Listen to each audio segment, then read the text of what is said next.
Content creators and their children. Wow. There is a lot to unpack there. Today's podcast, we are actually going to be talking about content creators and their children. And we can do this, I believe, in a way that is informative, balanced, and productive. And that's what we're going to do today with two moms that are talking about content creation and their children in a way that is going to be balanced. So here we go. Let's jump into it.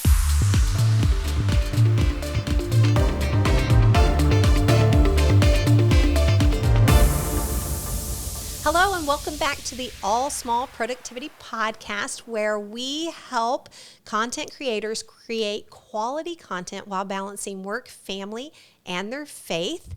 Whether you are watching on YouTube or you're listening on your favorite podcast venue, I just want to personally welcome you. My name is Amber Davis, and I am here with my amazing co-host, Logan Rodman. Hello.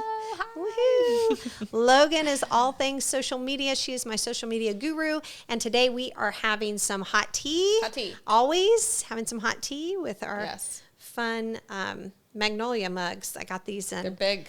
Waco, Texas. Man, I love Waco. Yeah, I Waco. have family that lives right outside of Waco. So. Oh, fun. Yeah, That's so fun. Yeah, drinking a little hot tea. Yes. By the way, wherever you're listening from, YouTube, or if you're, like Amber said, on your favorite podcast episode, or however you're connecting with Amber on social media, on her website, we would love to hear from you. Share with us today as we go through this hard topic that Amber's going to do in such a balanced way, but share with us what impacts you and what you love. And we have a comment, the comment of the week. Yay, I love this comment. This one is so good. It's from @Kiki727.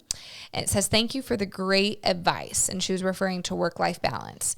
"I want to make more time to read the Bible. This is my goal, to wake up at 5 a.m., to have my time with God, and then start my day. Praise God for waking us up every morning." And I love that. You will never regret or you're never going to miss the 15 minutes of sleep you wish you would have gotten by getting in the Word. Like It's every so time true. that I'm like, I feel like I want to sleep in, but I drag myself out of bed and I sit down with the Word, I'm always so much more energized than I would have gotten out of, 15 more minutes of sleep. 100%. It's a great way to start the day, and it's the best way to have a balanced day. Truly. And so that's why I love this comment, because we're talking about a lot of balance today. Yeah. That's what we're going to be balancing out this topic that we're talking about today.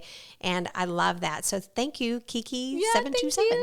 Thank you. And anyone who's listening, we just love to hear your comments and what's inspiring you and how it's helping you, or just any input that you have. We would love to hear from you. Yes. And what's great about this comment is it actually came from one of our shorts. Oh, I love that we have. So so we pull comments from shorts and from YouTube, from my channel, amberndavis.com. And also if you go to amberndavis.com, you can get my free video teaching on the best way to plan your week. So one of the best ways to balance work, family, and your faith is to be able to plan your week. Every single week, at the beginning of your week, little tip, the beginning of your week, I shared this on the last podcast or a couple of podcasts ago about being able to plan out your week. Generate a plan is what I refer to it as. Generate a plan so that you can be able to spread out the things that you need to accomplish during the week, but also to be able to really dive into those dream projects that you have on your heart, whether it's content creation or maybe other big projects that you have, but it helps you to do that. So check it out at amberndavis.com. And when you get that free teaching, you will also be registered for my weekly tip that I send out right into your inbox every week. So yeah, that's great. Check it out. That's great. Okay, it's rapid fire fun question Yay, time. I love rapid fire fun question. I actually just thought this. We always call it rapid fire fun question, but we're not very good at the rapid fire part. No. So it's not. So join us for the slowed down rapid fire fun questions. It's the anti-rapid fire fun questions. Yes. Okay, here we go. We're going to try. Number one, were you a quote unquote ham growing up, or were you more reserved? Right. So guess. Total ham. Total ham. Yeah. I was a total ham. I see that. Like ridiculous. Like there's pictures. So my sister is 4 years older than me. And there are pictures like when we would go to different places, like we didn't take a lot of vacations. We just didn't have that expendable income to do that. But anytime we were out and about and somebody was taking a picture, this was before cell phones. Okay. So they're taking a picture. Anytime we're out and about, all the pictures that came back were like my sister's like this. Oh, yeah. And then I'm like this. Oh, It was ridiculous. Like, yeah. I mean, if you're listening and you're not watching the YouTube video, Amber, like, really, her sister was really calm. And then Amber's like, wow, wild. So I'm like, got the I need jazz you to, like, hands, and I'm like doing whatever, like peeking out of a pumpkin or like whatever I was doing. I was really silly too. Were you? Yeah, really. I don't think anyone ever called me a ham. Now I call my son a ham. He's the second child, but I was an only child growing up. So I don't ever remember like feeling like that. You know, there was one or the other, but I was definitely very silly. I don't know where that came from either. Where did that come from? A ham. I meant to look that up. I have no idea. We'll have to look that up. If you know that, put it in the comments. But I don't know where that came from. It's tell like, us where it originated you're a ham. Well, why would somebody say that? You know? Well, like, they say it in a cute, they're like, you're such a ham. I know, but pigs don't, like, ham doesn't look cute. No, it's not cute. It's not a cute product. I don't know. Like, I don't know and why it's not, ham. Like, I don't know. That's Like, interesting. and a pig is not. I mean, pigs are not. They're not like cuddly. They don't have jazz hands. Yeah, they don't have jazz hands. Jazz hooves. Jazz hooves. Like, woohoo. That's like a really good mental image. Like I see a pig in a top hat and a cane, like going, yeah. It was a ham. I don't know. I don't know. That's so funny to me. That is thought of that. interesting. It's like ham. This is where our anti-rapid is coming in. It's true. It's creeping in. Okay. Did you make content as a kid? Did I make content as a kid? Well, yeah. Like I did art. And all of that's content, right? Like, yes. I'd write stories. You wrote stories. Like, well, you know, you took like English class and you had to like write, you know, make stories and stuff. Right. I wrote stories. Yeah. I like performed in front of my stuffed animals. Oh, yeah. I for was sure. All the things. I pretended I knew how to play guitar. You did. I was convinced in myself that I knew how to play guitar. Yes. Everyone else's ears disagreed with me. Okay. I did not. I still do not. So it was a real guitar, not air guitar. Real guitar. Okay. Yeah. Yes. I wrote songs, all sorts of stuff. Oh, you did? Yeah. I did. I was ridiculous. So when we were, again, are we surprised? Again, with my hooves up in the air, hamming it up. And I would have we lived in a trailer park when I was little, like when I was around 7, before we moved to a farm in Kansas. In Texas, we lived in a trailer park. And we had like an acre in the trailer park where we had all the animals. Okay. So we had horses and goats and chickens and guineas and ferrets and rabbits. And it was ridiculous. It was like a petting zoo. Yeah, that's crazy. And so the kids, when they got off the bus, where did they want to go? They wanted to go to our house because it was like a petting zoo. You had all the animals. It was awesome. Except for what I did as a kid, because I was super animated and I wanted to have fun and organize everybody. Yeah. So they would come in, they would get to the gate, and I would be at the end of the gate, and I would have all these bandanas because I had just get bandanas at rodeos and get bandanas at flea markets. And this was in Kansas. This was in Texas. This is a Texas thing. Texas. So they would come to the yard, and I would say, okay, I'm going to give you a name, and I would rename them. I would give them a new name, like a character. And then I would give them a superpower, and I would tell them what superpower they have, and then they get to choose one other super. I wasn't like ridiculous. I allowed them to choose at least you get to one choose another superpower. I gave them one, but then they could choose one. Sure. You know. And so it's got to be fun for everybody. Yeah, I mean, it's a give and take here. I was really controlling their world, but I let them have a little.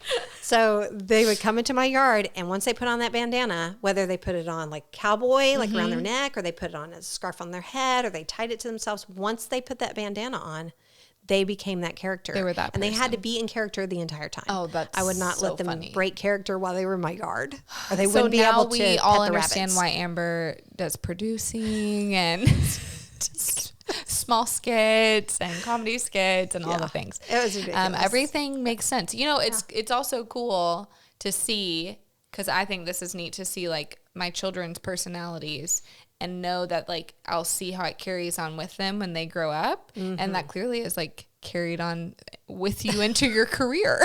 Right. So it's kind of amazing. Yeah. So I have this bandana that I need you to put on. Oh. All right. I'm ready. Yes. For the challenge. Yes. That's funny. That's so funny. Did I answer that? Okay. Yeah, I kind of did. Yeah, well, you painted I did. pictures or like I was really, I feel like play guitar. The average kid. I was not. It was ridiculous. I was over the top. Okay. Were your parents filmmakers or video happy parents? How about you? No. They didn't. No. They didn't like video we have pictures, but I don't know of a home video that we have. Really? I mean, my mom will probably listen to this and be like, oh, I need to like show her these. Right. But no, I don't know of any home videos. No. Okay. Yeah. We were ridiculous. My dad was over the top. Oh, yeah. Of course. And this was back in the day. We had like a camcorder. Big thing. Yeah. And then it has the mic attached to it. Okay. True story.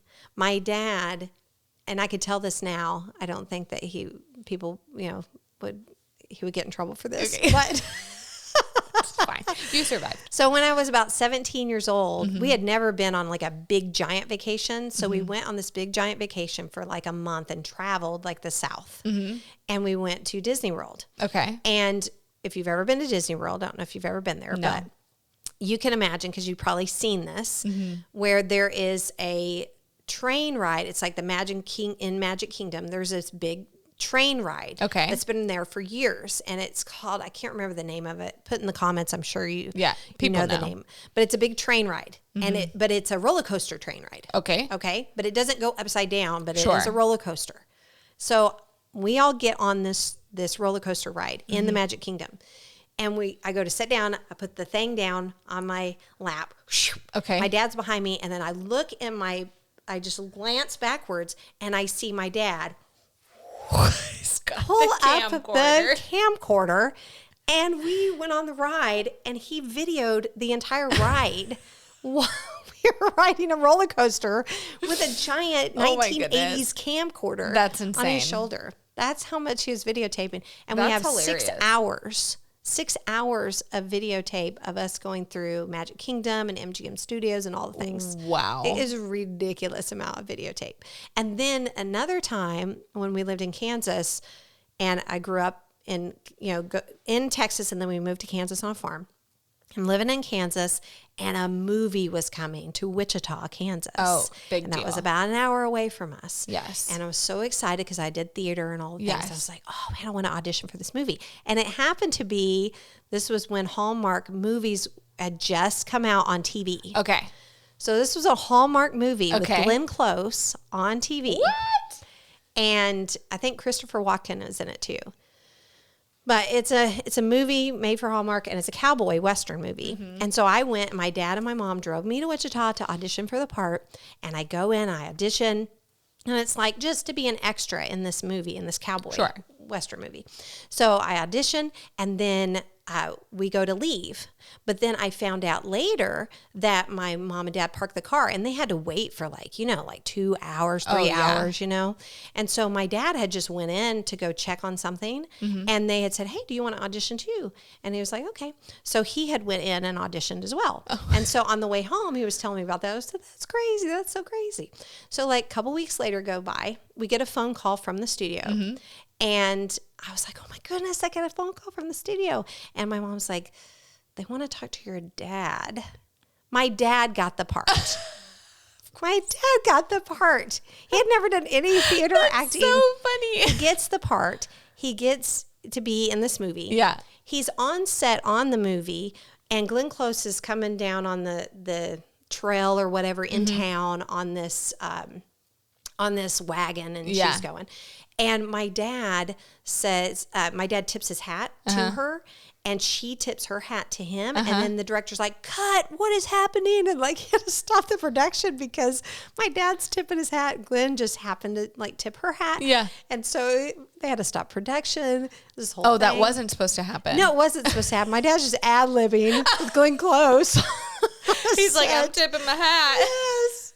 And then, she's like, I'm here for it. yeah. And then later, my dad's like, oh, tonight I have a surprise. I think I was interviewed on the set by the news, and it's going to air tonight on channel, whatever it was, 5 or 4 or whatever. It's like, extra, okay, great. Like it's interviewed. So then yes, this is ridiculous. So we're sitting as a family watching the 5 o'clock news or whatever. And the whole news goes by. And at the very end, they're talking about the movie set. And then it pans to my dad in a cowboy outfit. And the news anchor's like, what did you think about being on set? And my dad says, well, they asked me to do a love scene with Glenn Close, but I had to say no. And I'm mortified as a teenager. I was like, what? My friends are watching this. Are you kidding me? That is so funny. So when it comes to content creation, I've been around it. You've been inundated with it. For my whole life. Like, it's so funny. That is so great. So this is why we can't do rapid fire, because your stories are too good. They're funny. You have the best stories. Oh my so goodness. many stories. It's crazy. It's a crazy life. It's so good though. Okay, well, you've been inundated with content creation since you were a child, clearly. So I feel like you're a good expert to talk on this topic. Yeah. Well, today we're going to talk about content creation and their children. So, I mean, I just, with my dad, it was fun. I mean, doing those kind of things were fun. Yeah. But it's a real thing. And this can be a serious topic, and we can get real serious about this. And I know that people have a lot of opinions about this, and they should. And I know that this can become heated conversations with people about, should I put children in content? Is it okay? Is it bad parenting? Is it good parenting? All the things. And so I really want to balance out I put down 3 different rules, like to this conversation that we're going to have between you and I, and then also with the people listening. And one of those rules is that none of us have all of the answers on this. So true. So we just have to remember that that's the rule. I don't have all the answers. You don't have all the answers. Yeah. Nobody listening or watching has all the answers.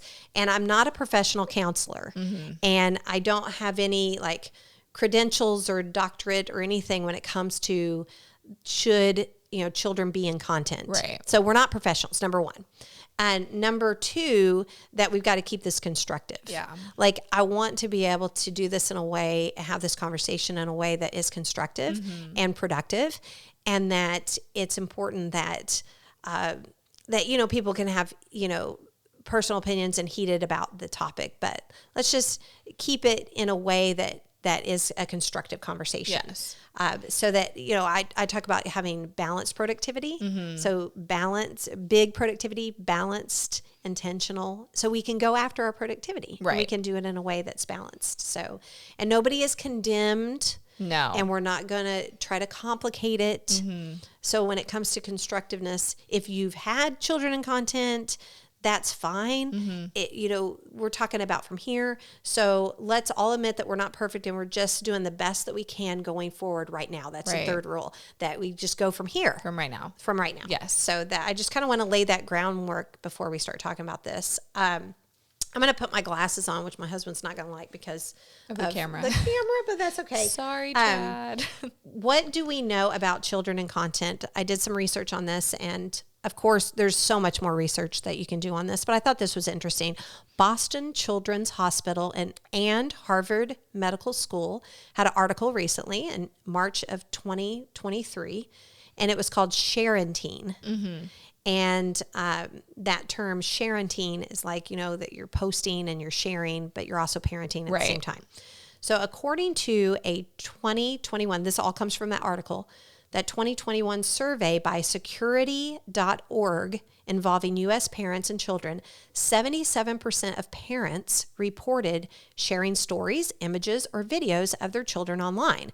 Much of the research on Sharenting has been centered on parental motivation. Sure. So whether you're on Facebook or you're on Instagram or you're wherever you are, the majority, 77% of the parents surveyed in this were just sharing pictures of their kids, probably more than likely to share with relatives, friends, and that kind of thing. Sure. Just to keep in communication with people so that, hey, that Billy just lost his first tooth, you know, and so all the aunts and uncles can send money. Yeah. So, but that was 77% of all parents. And I thought that was interesting, and that's refreshing. In a Pew Research Center, I don't know anything about Pew Research Center, but they did a survey. 76% of parents who stated they shared information about their children online said that being able to share things with family and friends is a major reason for their online sharing. So again, it's about most people that share content with about their children or have their children on the content, it comes from a good place of just wanting to share with their family or their friends. However, among the 18% of the parents in the survey who use social media but have never shared information about their children online, they said that security reasons were the primary concern. So, and I've heard this from multiple people, that the hesitation about not sharing content of their children online, the primary concern that I'm seeing in this research and that I've heard myself is because of concern for security. Right. And so I know you have young kids and I have kids, and that was always a key too. It's just the security reasons around it. So I thought that was interesting. But then I also found this article. NBC News interviewed with child counselor and an adult child who grew up with their parents as influencers. So this is a child that grew up with always having an iPhone in their face, and their parent was Sharenting. They were constantly sharing their content of their children online, more so than just, hey, I want to send a picture of them, at their 5th birthday party. Right. More about they were having their kid in content as a part of, that's how they were the influencer on social media. Right. So they were using their family as a part of their influence on social media. So this kid grew up and is now an adult child, and NBC interviewed her and interviewed this counselor. And the counselor said, people are not always watching us, but when we grow up, when we literally have people always watching us, that's going to change. That's going to lead to a heightened sense of anxiety, of a felt sense of pressure from the world around us to perform and maybe be something we're not. So this counselor is, as she was talking with this child adult who had been an influencer with her parents, was saying that it's people are always watching, but that anxiety doesn't typically happen until they become a little bit older. And so you're not thinking of it being anxious until later on when that child is an adult. How did that affect them having that phone in their face the whole time? So I thought that was interesting. But this also is interesting. Some creators who grew up being watched, I thought this was key. Some creators, not all, who grew up being watched online are beginning to speak out about their childhoods. Some allege that being so prominently featured on their parents' social media accounts affected them negatively. And this is from this adult child. This is what she said about it. I was able to understand social media more as I got older. And that's when I got really, really bad paranoia about who's watching me and who's looking at me. So I thought that was interesting, is that when they're going through it as children, they don't, they're not thinking about it. Right. But they don't understand. They don't understand. Yeah. And the effects come later. And that's with everything. Everything, is hindsight 2020. Right. We see later, this probably wasn't the best idea. Non-fat yogurt had chemicals in it in the 90s, and now I'm everyone used to whatever say smoking was good for you, right? And so then of course now later we realized probably wasn't true. And so that's the thing. And so from this article, these different articles, I just wanted to throw this out here because we talk about content creation, we talk about work-life balance with content creation. And as I was preparing for this podcast, I was thinking, you know what, we got to talk about this because this is work-life balance specifically when it comes to content creation, because you're dealing with your kids, you're dealing with work, you're dealing with creating content. It's all meshed together. And it is a topic that, you know, we're going to hear more about in the media, I think. For sure. So here's some thoughts that I wanted to consider and for us to be able to discuss. The first thought is, when should you have kids in your content? So when is a good time to have kids in the content? We just talked about how, like, if you want to have a birthday party or show your kid, you know, tumbling at a gymnastics event and they won the gold medal for their high school. Right. And you put that on Facebook or whatever so your family can watch it. You know, it's understandable to have that out there. So when should you have kids in your content? And I kind of wanted to talk about this from a perspective of, because I know you recently changed kind of your approach on this. Yeah, it's been a little over a year now, which is crazy. So can you tell our listeners and our watchers like what changed and why you changed? For sure. So it's interesting because well, first of all, we all have our own convictions, right? So we're all going to have different levels of comfort of sharing our children. So I used to, especially on Facebook, would share lots of pictures of my kids for that exact purpose, for my family to get it. Because that's the easiest way to send it to everybody, right? Everybody's mostly on there. You might have a grandma you have to send a picture to here and there, but everybody's on there. Right.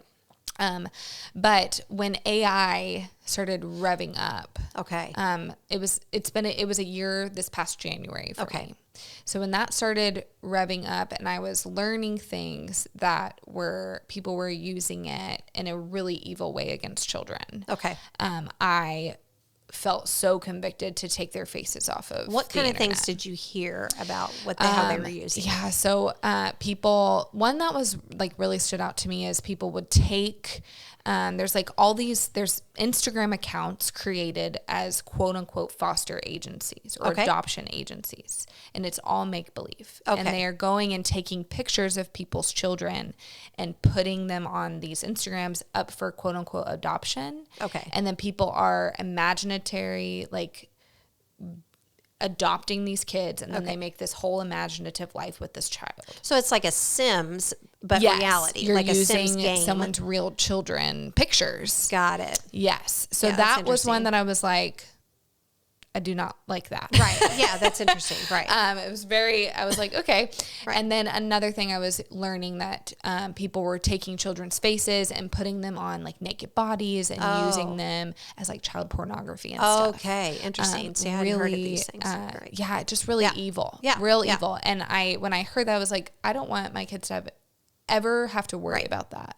Right. And you know, there's been things with celebrities with fake images come out of them that aren't real, and people are using them for really evil things. Right. And so we're all susceptible to that. 1 million. I mean, my face being on social media is susceptible to that. Right. But I take that risk. I don't put that risk on my children. Gotcha.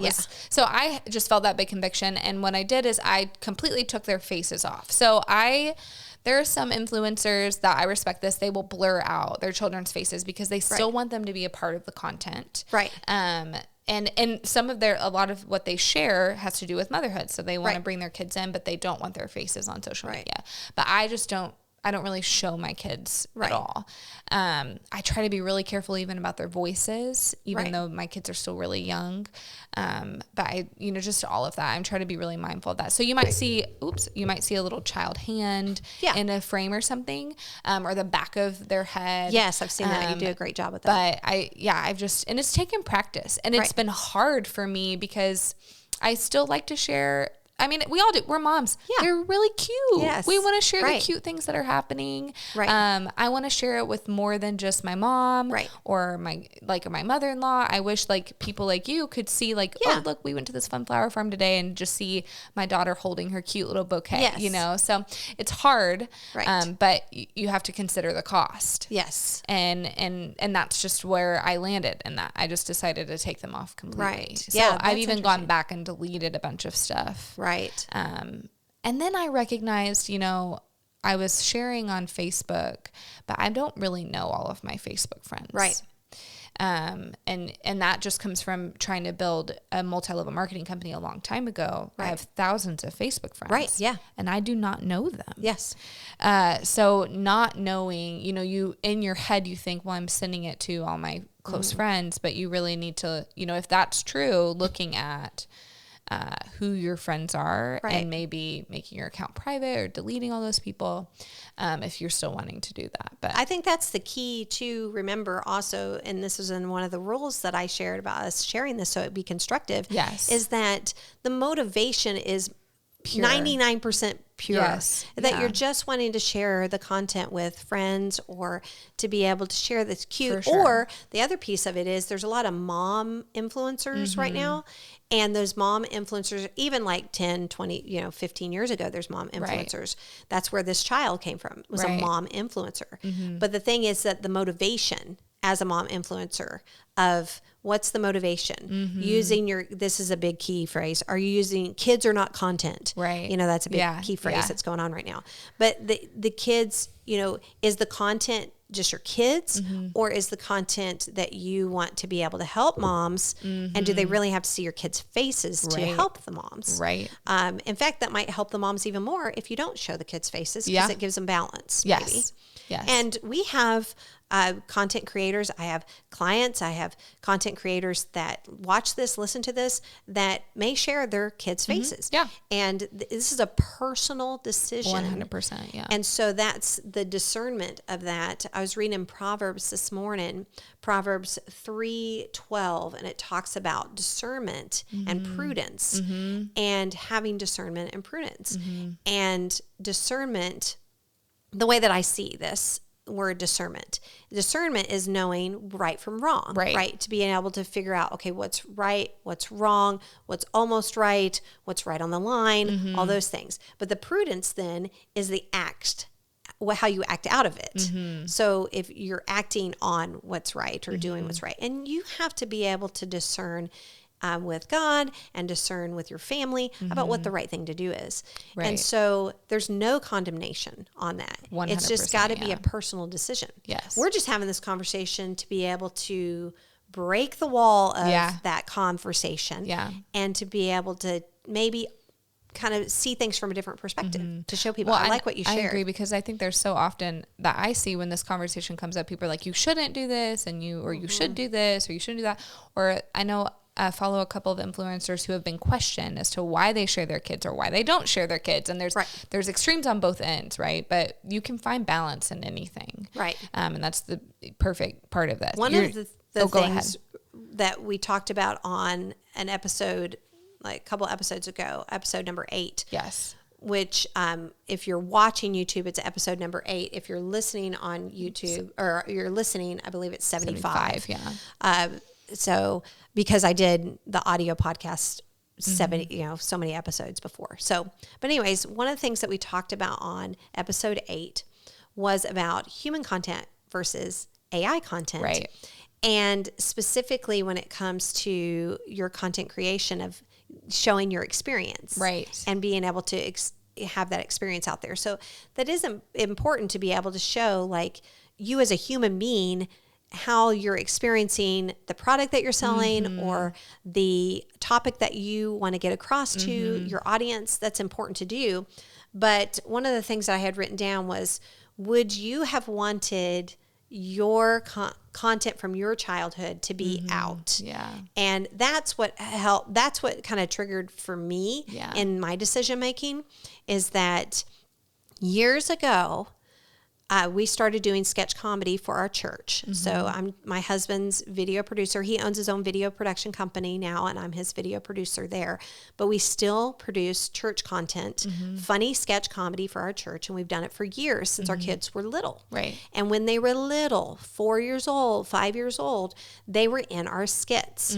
And one of the things that we decided about is that we prayed about it. We talked about it. Is this going to be safe for them to be in that? Where's this content going to be? Right. How big is this content going to go? Is this going to be out in the masses? And really, we just had the content at our church. Right. And so it was just on church. And then later it started going on the church media page, but it wasn't pushed out to social media. Right. It was just on the church YouTube page, or not even YouTube page. It was website, right? Like, the website.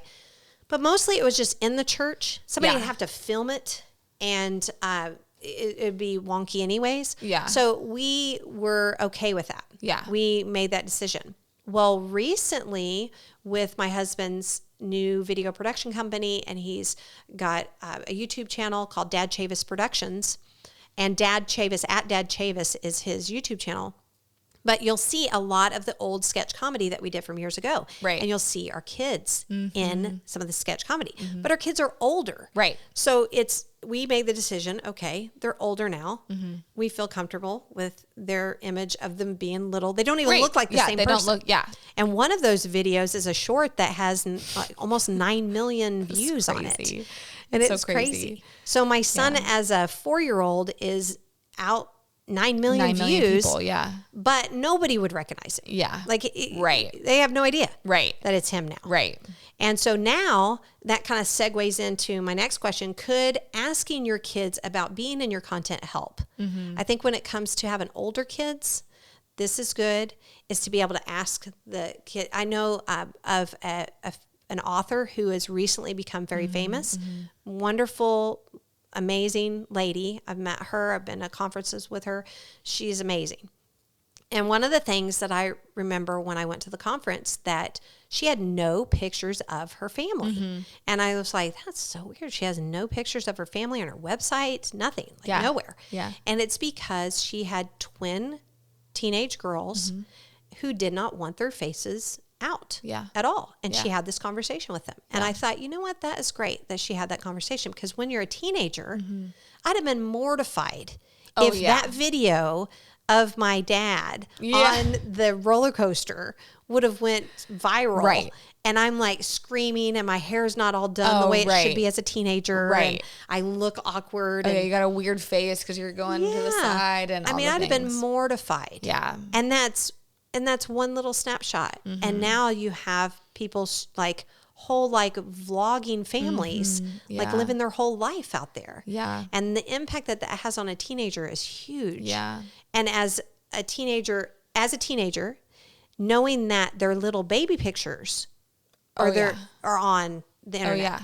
I had that conversation with my teenagers. So it's not just about the teenager, but it's the teenager, like this adult lady, that's reflecting now on the fact that her image and her emotions and all of her life is out on social media. Right. So when they're little, they don't know. Right. But by the time they get to be my teens, daughter, if I asked her now, she's a toddler, and if I said, can I share this with my social media? She'd be like, yeah. Because she's like, it's to her, it's like sharing it with her Nana. Yeah. It's like she doesn't get the concept of how many people see it. It's true. And so I totally agree with that. And with teens, unfortunately, they do get the weight of social media now. Right. They get it.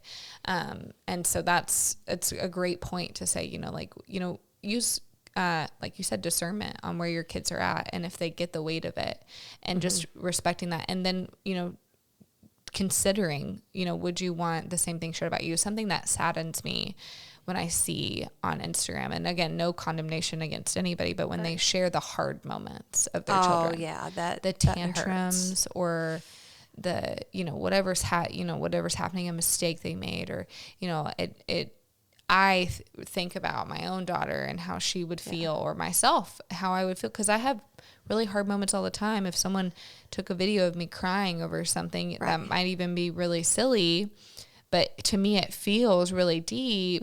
Do I want everybody to see that? Right.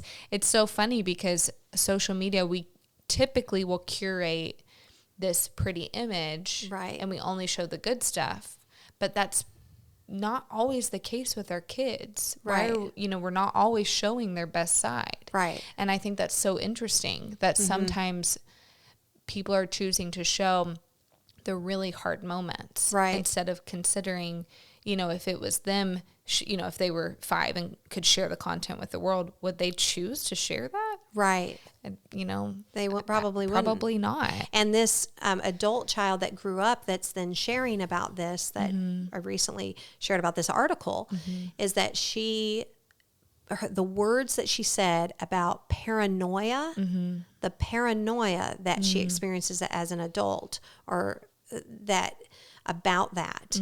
And when she used that word paranoia, I thought, of course, because if no matter what you're doing, you may have this like instinct to think, is there a camera watching?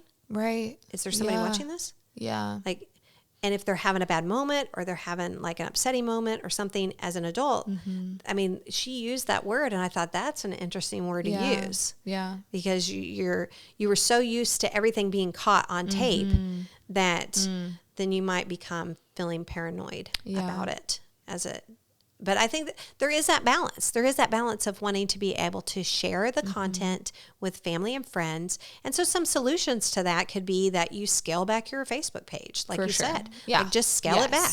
Yes. And have the Facebook page be the only place and maybe set that up your privacy things and stuff like that. Because even if you delete all your friends and your page is still public, you have to check that because it's still out into the world. Yes. And just always remembering that once it's online, it's there forever. So being, with whatever we post, people get backslash for that all the time, right? Yes. Like celebrities and stuff, because once it's there, it's there. And just remembering having that mindset of like, do I want everyone to potentially see this? Right. That potential. And you can and like you said, you guys shared that one short and it went to 9 million people. Right. And you're okay with it now, but like, what if you would share that thinking we're only sharing this with our subscribers, and then next thing you know, it goes viral? And I will tell you, as a content creator, you never know when something is going to go viral. You don't. I mean,